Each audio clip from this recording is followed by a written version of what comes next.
Hi hello friends, welcome back to Jai Maruti creations. Bigg Boss ಮನೆ ಒಳಗಿರುವ ಸ್ಪರ್ಧಿಗಳಿಗೆ ಹೊಸ ವರ್ಷದ ಸಂಭ್ರಮಾಚರಣೆ ಮಾಡಲು ಬಿಗ್ ಬಾಸ್ ಮನೆ ಒಳಗಿರುವ ಸದಸ್ಯರ ಆಗು ಹೋಗುಗಳ ಬಗ್ಗೆ ಯಾರಾದರೂ ಹಾಡನ್ನು ಬರೆದು ಆಡಬೇಕು ಅಂತ ಒಂದು ಆಕ್ಟಿವಿಟಿ ಕೊಟ್ಟಿದ್ದಾರೆ. ಈ ಆಕ್ಟಿವಿಟಿ ಪ್ರಕಾರ ಗಿಲ್ಲಿ ಅವರು ಹಾಡನ್ನ ಬರಿತಾ ಇದ್ದಾರೆ ಮನೆ ಒಳಗಿರುವ ಸ್ಪರ್ಧಿಗಳ ಹೆಸರನ್ನು ಇಟ್ಟುಕೊಂಡು.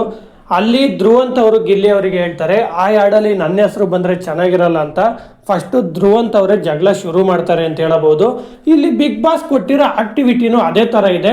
ಮನೆ ಒಳಗಿರುವ ಸದಸ್ಯರ ಆಗು ಹೋಗುಗಳನ್ನು ಇಟ್ಕೊಂಡು ಒಂದು ಹಾಡನ್ನು ಬರಿಬೇಕು ಅಂತ. ಅದೇ ಪ್ರಕಾರ ಗಿಲ್ಲಿ ಅವರು ಹಾಡನ್ನು ಬರಿತಾ ಇದ್ದಾರೆ. ಆದರೆ ಇಲ್ಲಿ ಧ್ರುವಂತ್ ಅವರು ಗಿಲ್ಲಿ ಮೇಲೆ ಸುಮ್ಮನೆ ಕಾಲು ಕೆರ್ಕೊಂಡು ಜಗಳಕ್ಕೆ ಹೋಗ್ತಾ ಇದ್ದಾರೆ ಅಂತ ಹೇಳಬಹುದು. ಮತ್ತೆ ನೀನು ಬರೆದಿರುವಂತಹ ಆ ಹಾಡಲ್ಲಿ ನನ್ನ ಹೆಸರೇನೋ ಇದ್ರೆ ಆ ಹಾಡು ಬರೆದಿರುವಂತಹ ಹಾಳೆಯನ್ನ ನಾನು ಹರಿದಾಕ್ಬಿಡ್ತೀನಿ ಅಂತ ಹೇಳ್ತಾರೆ. ಆಗ ಗಿಲ್ಲಿ ಅವರು ತಗೋ ಹರಿದಾಕು ಅಂತ ಹಾಡು ಬರೆದಿರುವಂತಹ ಹಾಳೆಯನ್ನ ಅವ್ರ ಮುಂದೆ ಇಡ್ತಾರೆ.